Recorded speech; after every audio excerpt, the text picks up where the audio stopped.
Money, money, money, money, money, money, money. Hey, welcome to Planet Mark, your one-stop vlog for everything Disney countdowns and information videos. And today, we're going to be talking through a question that we get asked pretty much all the time, our most asked question. And that is, how much money do you need to take when going on an Orlando, Walt Disney World, SeaWorld, Universal, any of those kind of vacation?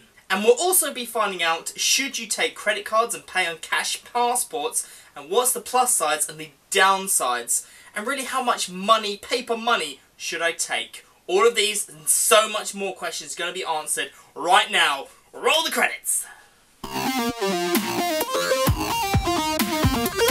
Before we get started though, remember this is our budgeting series, so if you haven't already, check out some of our other great budgeting videos. Subscribe to Planet Mark and hit our bell notification to be told of the next great upload. And check out our links in the description below, because if you love saving money, check them out because there's some super cheap Orlando Disney vacation essentials. So firstly, let's take a look at food budget, because you're going to need to eat. That's the most important thing first of all. So I'm going to split it up into per person per day. So whatever this is, how many people in your party, you kind of need to times it by that many people. But I'm going to be doing if you're just one person. And I'm going to say, if you're coming from the UK, do about £50, whatever that converts into dollars, £50 per day. That's what we always do, £50, and that should do your lunch, dinner, breakfast, snacks, and everything else included, £50. Like, hopefully the better exchange rate means you can eat more. But you kind of want to be setting that kind of budget, £50 per day. £50 got us about $85 last time, which I suppose that's really good. That's a good time, and that's a lot of money for food and that. And at the end of the day, you want to make sure that you're safe. You want to, at the very least, if you forget everything else, you want to make sure that you're eating, because eating is the most important thing. What we kind of do is we think economically, so eating out for lunch when we're out just shopping, make sure we're in McDonald's or Subway, those kind of fast food cheap places. You don't need a table service restaurant or a full-on blown out restaurant every single day. That's what you kind of want to be thinking, and sometimes, a McDonald's or a Subway meal is only going to cost you about $5–6. So that's good, that's saving money on your budget. That means you can go out to those more expensive places. So that's why I say an average of about £50 converts to about $75–85. That is what you want to kind of be looking at, because that's a good amount of money per day, especially if you're going to be thinking economically, which we always say do. So let's face our next demon, which is eating in the theme parks. Orlando, you're definitely going for the theme parks. If you're not going for the theme parks, then you're in Orlando. What are you doing, people? But no, you kind of want to be limiting how much you can eat at the theme parks, because there is, whatever it is, normally outside is going to be expensive. That's why we always say, if you stay off of Disney property, for example, then you're going to save a hell of a lot of money than saving them when eating in the theme parks. Even though if you've got the Disney dining plan, yeah, you might be like, oh yeah, it saved us loads of money. It hasn't saved you, it saved you from paying inside the parks. But inside the parks is always, for the same kind of food, it's always going to be so much more expensive. That's how they have their premiums and things like that. So they want to be making money on top of the money that they're making through premiums anyway, which is just ridiculous, but unfortunately that's how the world works. Another thing you can do is what we do is to save money is to bring in your own snacks and drinks. That will again save on your food budget by going out to Walmart, buying some crisps or biscuits or cookies as you call it in America, just anything like that. Just buy them and take them into the parks, get some big old juice like a Gatorade or something, like a big old bottle of that, and then take that into the parks, or your own water. Don't pay for drinks in the parks, especially at Disney. Don't pay for drinks in the park. If you're at Universal or SeaWorld, that's slightly better, because you can get those refillable drinks. And if you want to, check out our video on the truth about Universal and SeaWorld drinks in the parks video straight afterwards, because it's really informative. It tells you exactly what happens and how much you'll be paying. And that, I suppose, you could kind of forgive them for, but at Disney, don't buy drinks in the parks. Take your own. They allow you, so do that. Secondly, a second big point that you have to think about is how you're spending money. That's your merchandise, your plushies, your cuddly teddies, things like that, like hats, t-shirts and all that. That's all comes under spending money. And my number one best tip to save money on this, and really to keep to your budget, is to definitely buy at the Disney discount store, like the Character Warehouse I think it's called, where you can get about 70% off of just stuff that you're going to get in the parks anyway. Some of the stuff is out of season, and some of the stuff, like the chipmug that we got, as seen in our haul video. No idea why you couldn't why that was so cheap. I mean, chip is really sought after. Everybody wants a chip mug, and yeah, they were just giving them away for like 70% off, which I still don't understand. And they have some things which are kind of misshipped from Tokyo Disney and just got sent to Walt Disney World, and like some wrong kind of, whoever did that order kind of got fired. But yeah, and they sell that really cheap as well, literally like a Zerg Blaster, which in English was about I think it's like $40, but we managed to get it for $10, all because it didn't make any noise. Just on the box was loads of Japanese writing, which if anything was cooler.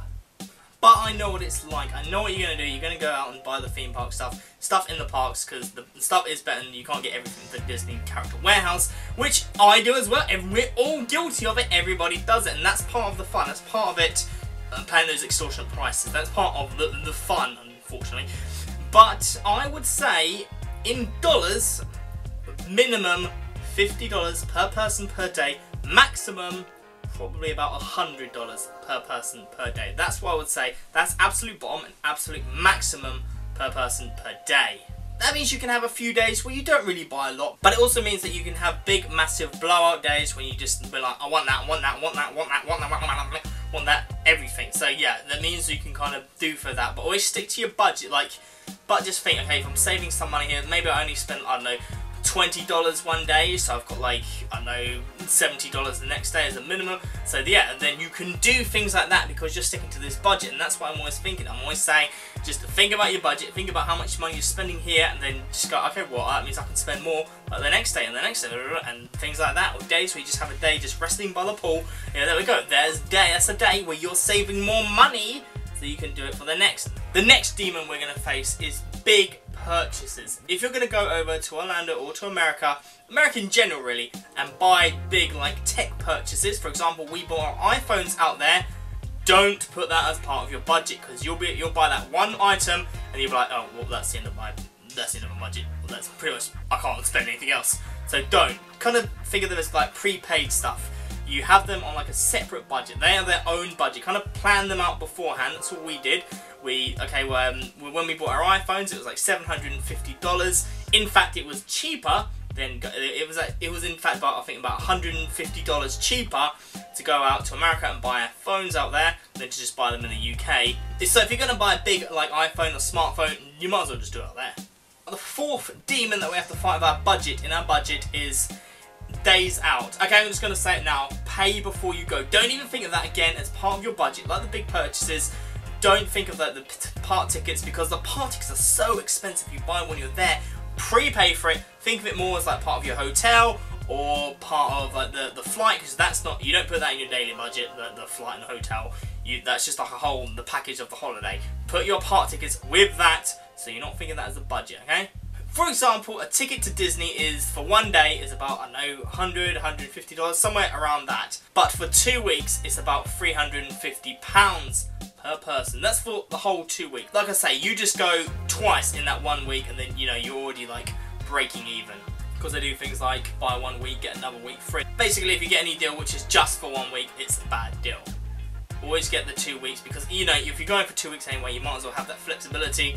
And don't even think about buying your tickets from the stands in the malls, or from those people which you see in the front of hotels always saying, oh come on, like trying to be your friend, then end up trying to sell you these tickets. They will always screw you over big time. So just don't do it. Prepay, so at least then you've got an excuse. Oh, no, I've already bought my ticket. You don't have to lie to them, no one has to feel bad, and you don't get them pestering you.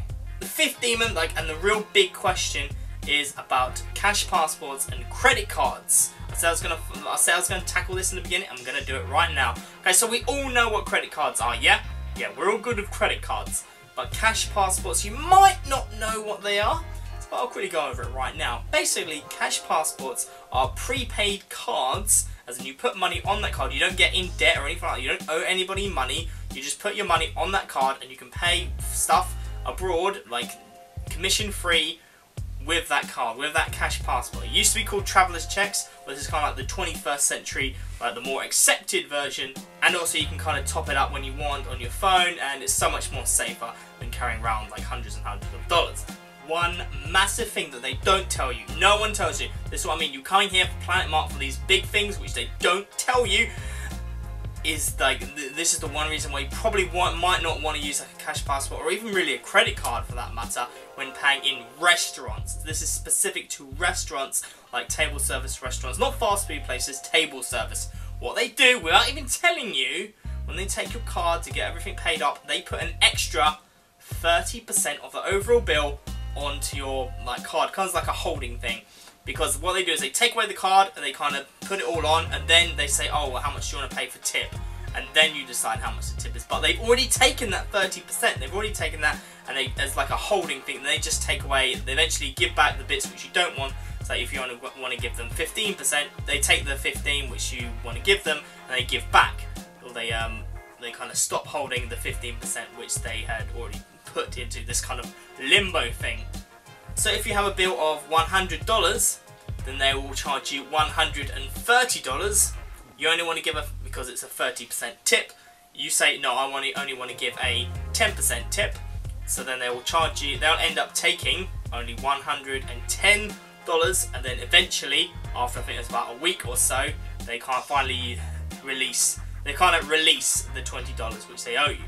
Which is really annoying, because say if you've only got like a week or so over there, you're going to have to wait for them to release that, especially if you didn't know this. If you didn't know this, then you could be at a restaurant, like another restaurant, trying to pay for some merchandise or some clothes or something, and you realise that you've got no money left. Why have you not got any money left? And you've done all the maths, it doesn't add up, and that's why, because they haven't told you about that.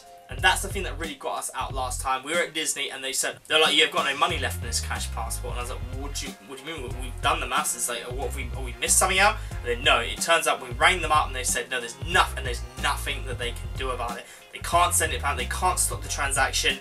You're just gonna have to wait for them to return the money. And that, like I say, that could take a week or so. We eventually got it back on the last day of our trip, which was so annoying.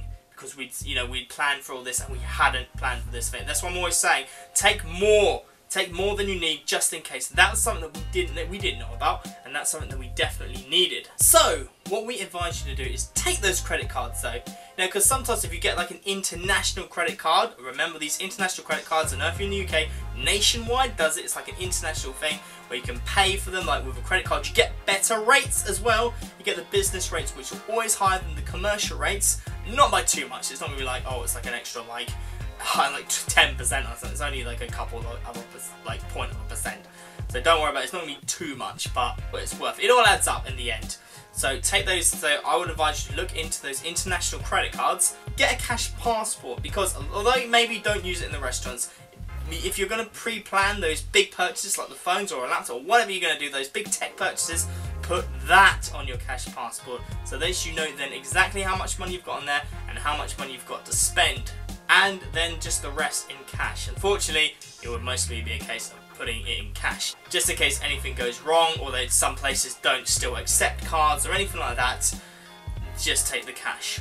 So £50 for food, which equates to about, I don't know, $70, $80, we're doing the exchange rate, per person per day. And then a $50 or $100 for merchandise, like plushies, whatever you want to spend it on. Don't do like your tickets or anything like that. That's all you need. I don't know, like maybe like $150 per person per day, just in case. Yeah? And that will sort you out. That's how much money you'd effectively need to have a good vacation. But that's just my opinion. What's your opinion? How much do you budget? Are there any other questions that you have? Maybe about the cash passport? Maybe other things that you didn't know, or any other questions? Tell me in the comments section below. But remember to subscribe to Planet Mark first and hit our bell notification to be told of the next great upload. And if you like saving money, check out our budgeting series and the links in the description box below for more great Disney Orlando vacation essentials. Super cheap, still saving you guys money. Remember to follow us on Twitter at PlanetMarkVlog, or Facebook.com/PlanetMarkVlog, or Instagram at Disney.Dreamer_UK. See you next one, guys. Bye bye bye bye bye bye bye.